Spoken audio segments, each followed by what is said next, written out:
Premier ministre cambodgien Hun Manet est arrivé ce lundi à Hanoï pour entamer sa visite officielle au Vietnam sur l'invitation de son homologue Pham Minh Chinh. Les relations amicales entre les peuples du Vietnam et de la Chine ne cessent de se développer. Il s'agit d'un atout précieux des deux pays. Pour répondre à la demande croissante sur le marché mondial, l'industrie rizicole vietnamienne s'efforce de s'orienter vers le développement durable.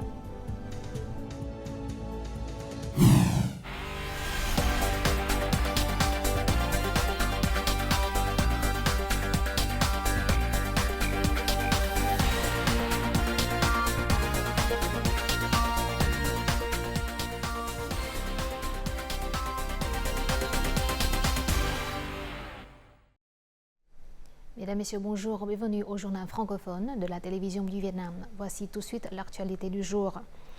Le Premier ministre cambodgien Hun Manet est arrivé ce lundi à Hanoï pour entamer sa visite officielle au Vietnam les 11 et 12 décembre. Le Premier ministre Pham Minh Chinh a présidé la cérémonie d'accueil en l'honneur de son homologue cambodgien. Les deux dirigeants se sont ensuite entretenus. Ils ont convenu d'intensifier les échanges de délégation de haut niveau et de renforcer les mécanismes de coopération existants.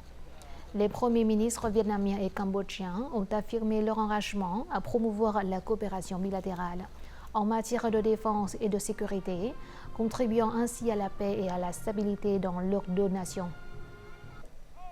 En ce qui concerne la coopération économique, commerciale et d'investissement, ils ont convenu de se soutenir mutuellement dans le développement d'une économie indépendante, autonome et profondément intégrée à l'international. L'objectif déclaré est d'augmenter le chiffre d'affaires du commerce bilatéral en le faisant passer de 10 milliards de dollars en 2022 à 20 milliards de dollars dans l'avenir. Après leur entretien, les premiers ministres vietnamiens et cambodgiens ont participé à la signature de 3 mémorandums d'accord de coopération conclus entre les ministères des deux pays. Le même jour, le Premier ministre cambodgien Hun Manet a eu des rencontres avec le secrétaire général du Parti communiste vietnamien Nguyễn Phú Trọng, le président de l'État Võ Văn Thưởng et le président de l'Assemblée nationale Vương Đình Huệ. Le secrétaire général et président chinois Xi Jinping et son épouse effectueront une visite d'État au Vietnam les 12 et 13 décembre. En raison de leur situation géographique proche, les peuples du Vietnam et de la Chine maintiennent des échanges amicaux depuis des milliers d'années. Jusqu'à présent, le désir de vivre ensemble dans la paix, la stabilité et le développement mutuel des deux peuples a toujours été exprimé dans la conscience commune des hauts dirigeants des deux pays. L'affection et la confiance que les dirigeants et les peuples des deux pays ont l'un pour l'autre constitueront toujours des atouts précieux qui apporteront des avantages pratiques aux deux parties. Les habitants de la commune de Ban Lao du district de Mường Khương de la province de Lào Cai accueillent régulièrement leurs voisins chinois. Partageant la rivière Ba Kết, les hameaux de Cốc Phương et de Na Loc 4 sont jumelés avec les hameaux de Tam Binh Ba et Dien Phong de la province de Yunnan de Chine. Leur relation amicale n'a cessé de se développer au cours du temps. Les habitants des hameaux frontaliers des deux pays sont peu nombreux. Nous sommes tous issus de l'ethnie Hmong. Depuis le jumelage, nous sommes devenus de bons voisins.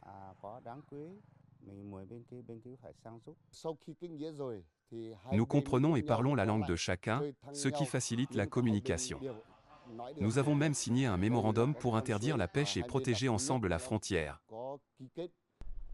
Depuis que le village de Cốc Phương a été jumelé avec le village chinois de Tam Binh Ba il y a 10 ans, jusqu'à présent, 62 paires de groupes résidentiels jumelés ont été formés des deux côtés de la frontière. L'amitié des peuples des deux pays est également liée par les couples mixtes. Le chef d'orchestre Dong Quang Vinh et son épouse, qui est une pianiste chinoise, en sont un exemple. Après avoir déménagé au Vietnam, sa femme parle désormais couramment le vietnamien et aide son mari à gérer son orchestre en bambou. Vivant au Vietnam depuis 10 ans, j'ai eu de nombreuses occasions d'être envoyée par le ministère des Affaires étrangères du Vietnam pour accompagner mon mari lors de nombreux événements diplomatiques à l'étranger. Je trouve cela très intéressant. Le Vietnam est comme ma patrie maintenant. Je suis très reconnaissant au gouvernement vietnamien de m'avoir donné la chance d'étudier en Chine. Grâce à cela, j'ai rencontré des professeurs qui m'ont initié aux orchestres, me donnant l'opportunité de travailler avec des artistes internationaux. Depuis, j'ai fait la connaissance de nombreux orchestres en Chine. Non seulement les peuples, mais les générations de dirigeants des deux pays s'efforcent également de cultiver des relations étroites. Le président Ho Chi Minh est un proche ami du peuple chinois. En juin 1955, il passa par Muk Nam Quan, qui est aujourd'hui le poste frontière de Hữu Nghị, pour une visite officielle en Chine. 68 ans plus tard, le secrétaire général du PCV Nguyễn Phú Trọng a planté un arbre à cette porte frontalière, un endroit dont le nom traduisait les souhaits des deux parties. Il n'y a pas deux pays au monde qui appellent leur porte frontalière l'amitié, n'est-ce pas? Nous avons convenu de nommer cette porte frontière l'amitié.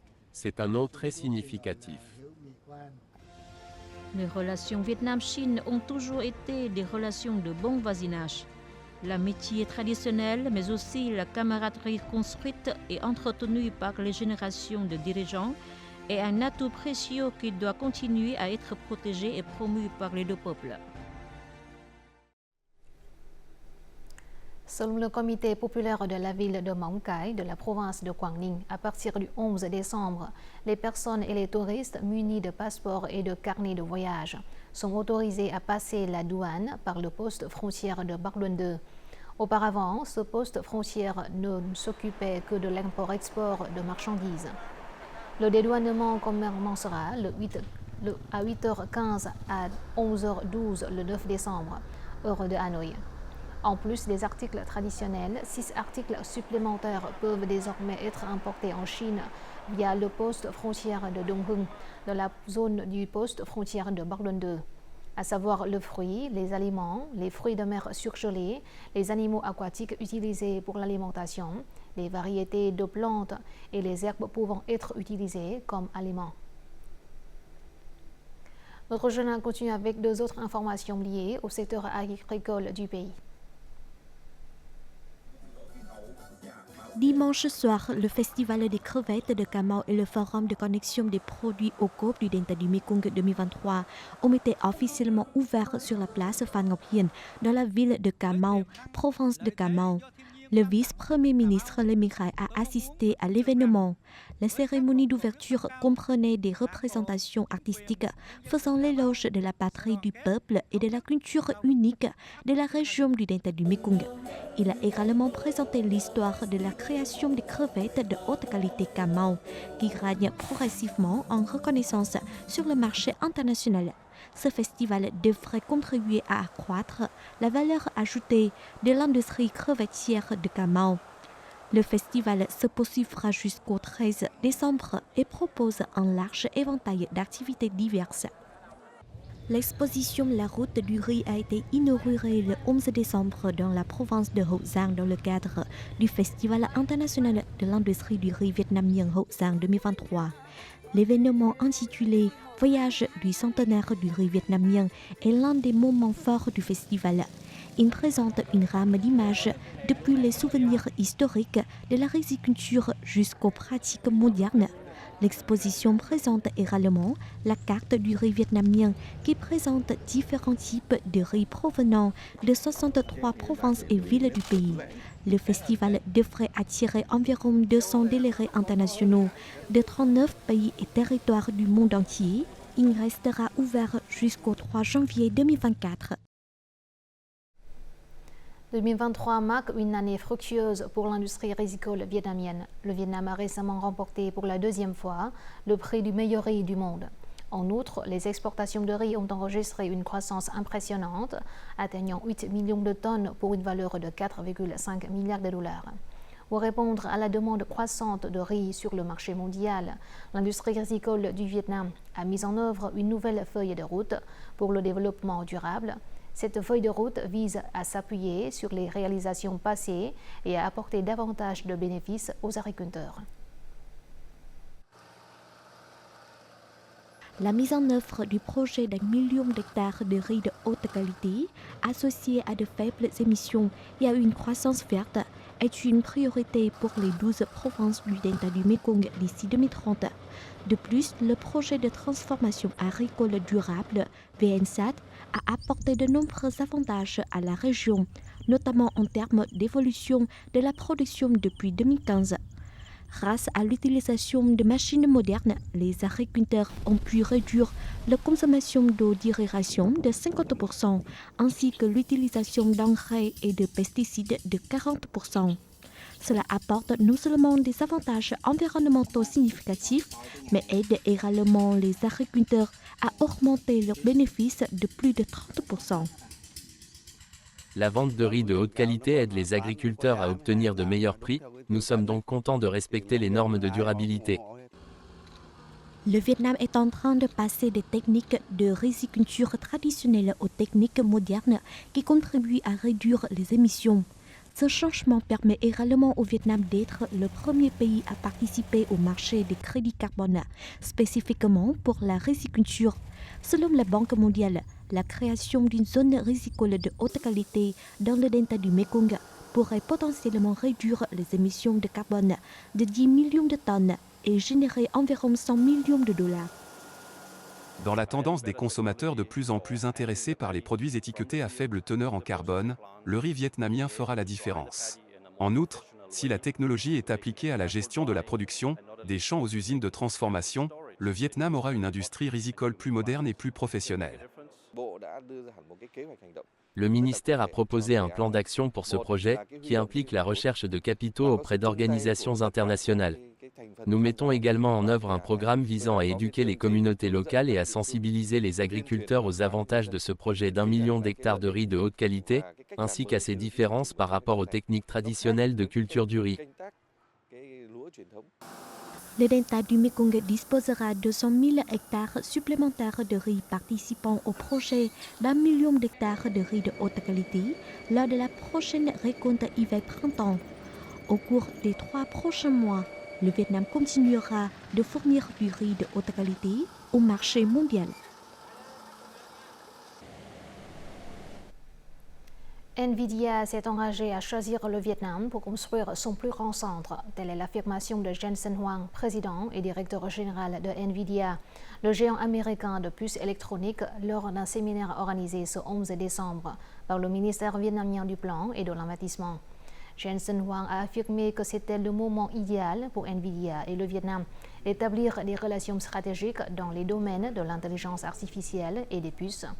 Le Vietnam est considéré comme un pays doté d'une bonne éducation et d'une bonne infrastructure. Le problème est maintenant d'améliorer les compétences de la main-d'œuvre et d'encourager les experts et ingénieurs vietnamiens à l'étranger à rentrer chez eux. L'objectif est de rendre le Vietnam un pays d'1 million d'experts en intelligence artificielle. Nvidia souhaite coopérer avec le Vietnam dans ce processus.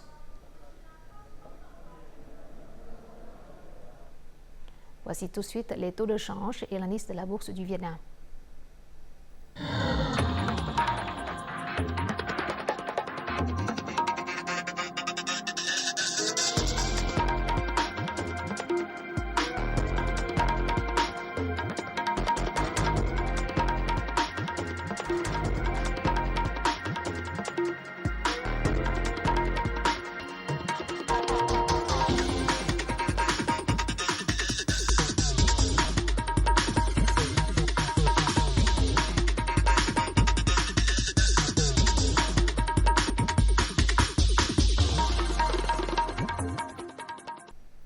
Selon un rapport de la plateforme de services de voyage en ligne Agoda, le nombre de visiteurs étrangers recherchant des informations sur le tourisme au Vietnam en 2023 a augmenté de près de 300% par rapport à la même période de l'année dernière.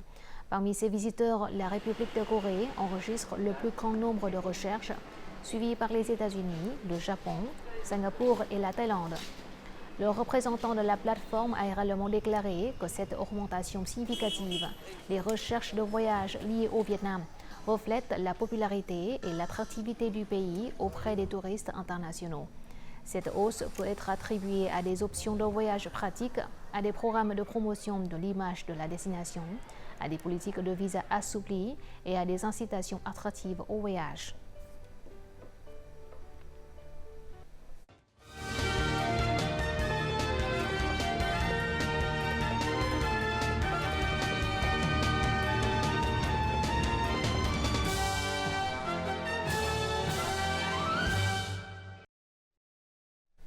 Découvrons les faits marquants de la semaine écoulée, résumés en bref et en images.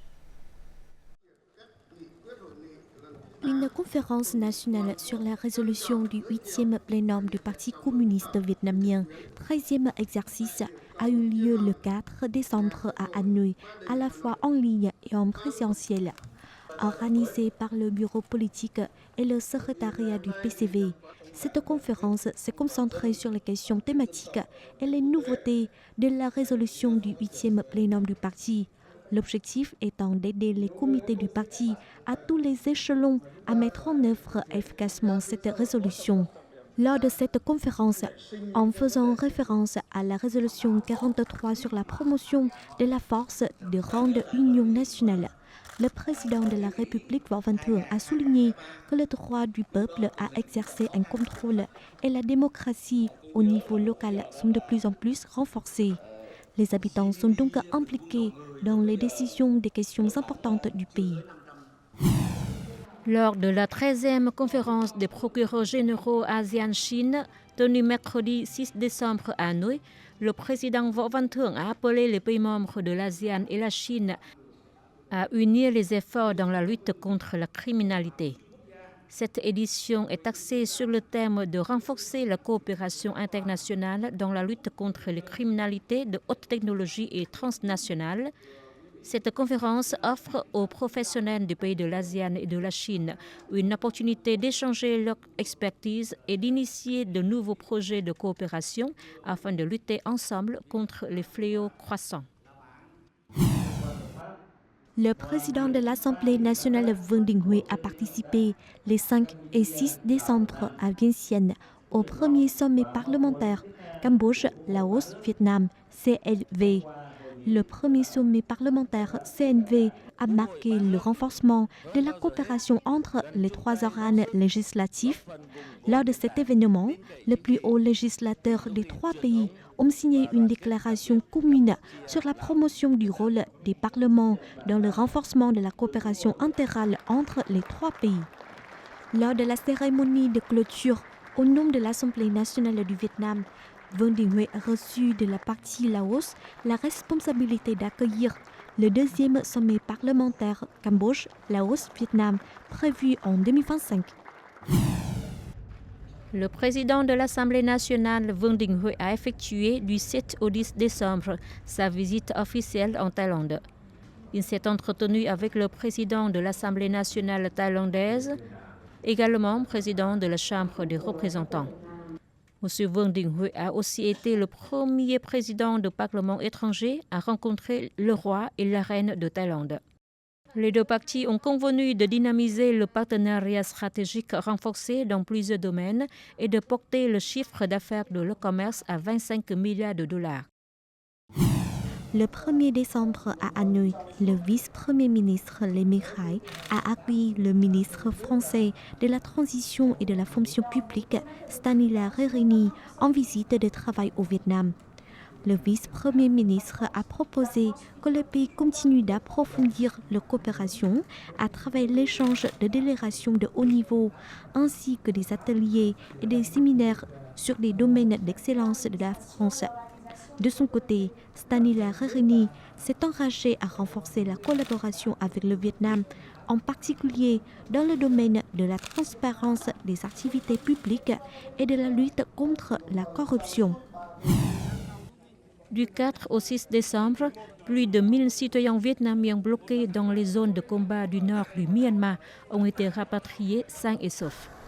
Cette mission humanitaire a été organisée par le ministère des Affaires étrangères en coordination avec le ministère de la Sécurité publique, les agences nationales compétentes et les pays partenaires. Tous les frais de rapatriement des citoyens sont payés par le gouvernement. En outre, le Vietnam a également aidé l'Égypte, la Malaisie et Singapour à évacuer leurs citoyens du Myanmar vers des lieux sûrs. Lors des World Travel Awards 2023 tenus récemment à Dubaï, le Vietnam a été récompensé pour la 4e fois comme première destination patrimoine mondial. Avec ce titre prestigieux, le Vietnam affirme une fois de plus son potentiel et son attrait particulier, à la fois en termes de ressources naturelles et culturelles. Actuellement, le Vietnam possède 9 patrimoines naturels et culturels reconnus par l'UNESCO, ainsi que de nombreux vestiges historiques et culturels associés à des fêtes traditionnelles, des villages d'artisanat, des spécialités variées et des patrimoines architecturaux riches en valeurs historiques.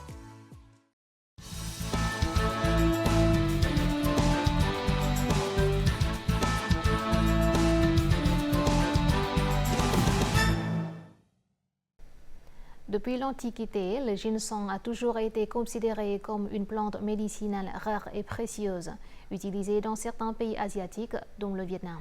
Le Vietnam compte une dizaine de variétés de ginseng de grande valeur, dont le ginseng Ngọc Linh reconnu comme l'un des plus précieux du monde.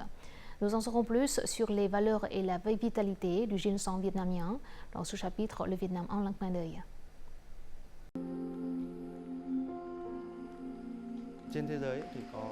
Dans le monde, certains types de ginseng sont célèbres depuis longtemps, notamment les ginseng coréens et chinois.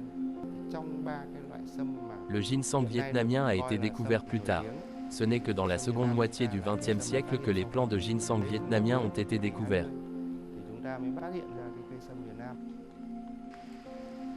Le ginseng Ngọc Linh a été trouvé dans les années 1960 au cœur des forêts vierges au sommet de la montagne Ngọc Linh dans les provinces de Quảng Nam et de Kon Tum.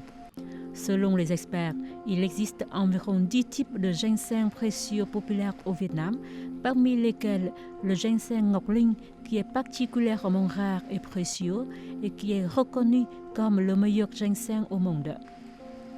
Selon une recherche du ministère de la Santé, le ginseng Ngọc Linh arrive en tête car il contient jusqu'à 52 saponines bénéfiques pour la santé, dont 26 composés ne se trouvent pas dans d'autres types de ginseng.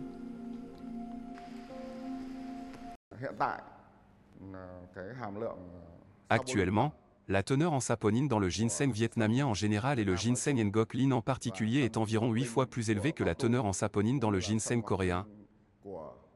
Par exemple, la saponine MR2 est un ingrédient actif considéré par les scientifiques du monde entier comme étant très efficace pour traiter la dépression, les hépatites B et C ou le cancer du foie. La nature nous a donné une plante médicinale précieuse, notre tâche est de la promouvoir de façon la plus efficace.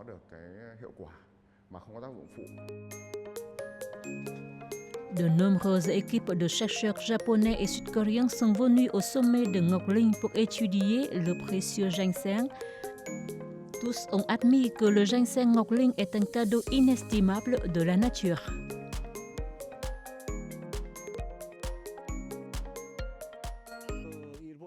Les conditions naturelles de cette région sont très bonnes, voire meilleures qu'à Hamyang, la zone de culture de ginseng la plus connue en République de Corée.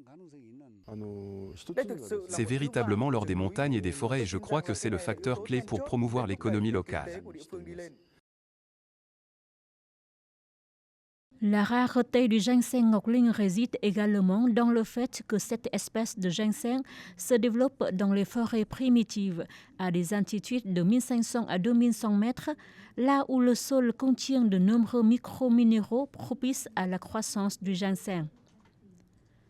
Le 1er juin 2023, le Premier ministre a approuvé la décision 611 sur le programme de développement du ginseng vietnamien jusqu'en 2030, avec une vision jusqu'en 2045, couvrant toutes les étapes de la filière du ginseng, depuis les matières premières jusqu'à la transformation, la construction de la marque et la consommation de produits finis. Le premier objectif de ce projet est de conserver les ressources génétiques et les variétés de ginseng vietnamien. Le ginseng Ngọc Linh se multiplie généralement par deux méthodes. Méthodes traditionnelles telles que le semis de graines et la multiplication à partir de germes. La deuxième méthode consiste à appliquer les avancées scientifiques et techniques. Actuellement, la reproduction du ginseng ngọc linh par culture de tissus végétaux a été réalisée avec succès. Cette méthode de reproduction appliquant la technologie moderne est très efficace. Nous pouvons fournir aux agriculteurs une grande quantité de jeunes plantes de ginseng de qualité. Dans le monde, le ginseng est actuellement commercialisé dans 35 pays. Les 4 plus grands pays producteurs de ginseng sont la République de Corée, la Chine, le Canada et les États-Unis, représentant plus de 99% de la production mondiale de ginseng. Pour se faire une place dans le marché mondial du ginseng, la diversification des produits et la création de marques pour le ginseng vietnamien constituent une tâche importante, parallèlement à la promotion de la recherche scientifique pour préserver les précieuses variétés de ginseng. Le ginseng vient de la montagne du Vietnam. Chaque jour, il suffit de prendre une très petite quantité de ginseng pour améliorer la résistance de notre corps et diminuer considérablement les maladies. Le ginseng est tellement bon et précieux. Pourquoi nous ne l'utilisons pas? C'est notre façon de soutenir les entreprises et l'industrie du ginseng du Vietnam.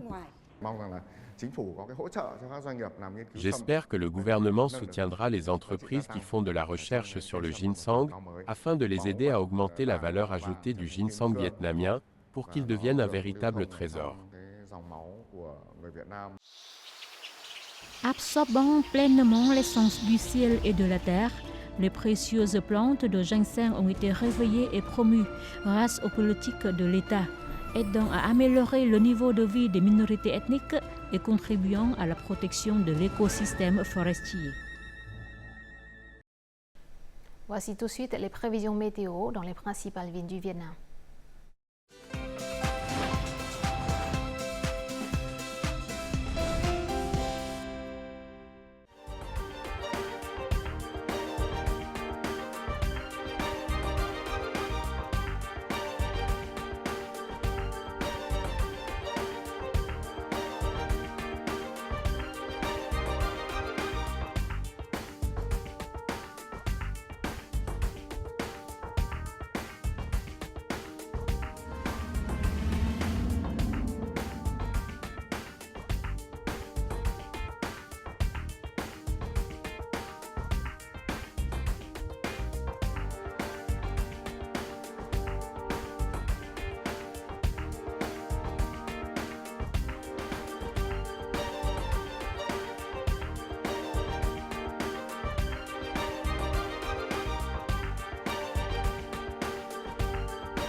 C'est la fin de notre journal francophone. Merci de votre attention. Afin de regarder en ligne les émissions de la chaîne VTV4, veuillez consulter le site web apparu à l'écran. Vous pouvez aussi télécharger l'application VTV Go sur App Store ou Google Play. Au revoir et à la prochaine.